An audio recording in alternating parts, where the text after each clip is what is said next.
वहिनी, काय झालं असं यांना? आलेच. आज नाही का माझा नंबर लागला आर्मी.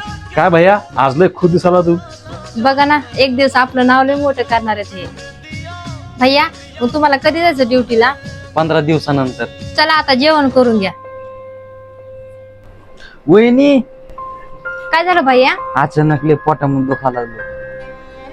भैया, तुम्हाला लय ताप आले, चला आपण डॉक्टरकडे जाऊ. मी यावेळेस ड्युटीला नाही जाऊ शकत वाटतं. चला बरं, आधी सगळं ठीक होईल. हे धरा तुमची मेडिकल रिपोर्ट. ओ, इकडे येते का? हा कल्पना. भैयाचा रिपोर्ट आला, त्यांच्या डाव्यासाची किडनी डॅमेज आहे.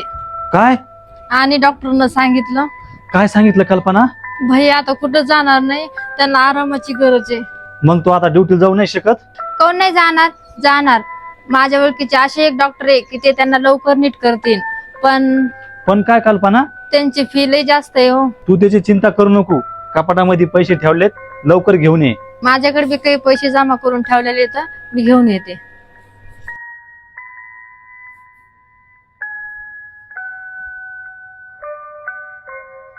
वहिनी, वहिनी, येतो मी. सांभाळून जा.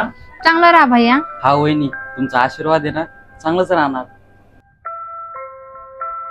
किती चांगलं वाटायला लागलं ना भैया हसत खेळत चालले तर. पण आहो, तुम्ही ते पैसे घर घेण्यासाठी ठेवले होते ना, आता कसं? अग, तू पण ते पैसे तुझ्या आईचं सोनं सोडण्यासाठी ठेवले होते ना. ते पैसे जर आपल्या परिवाराला कामी नाही आले तर ते पैसे काय कामीचे? हा कल्पना, पैसे कोणाच्या जीवापेक्षा जास्त नसते.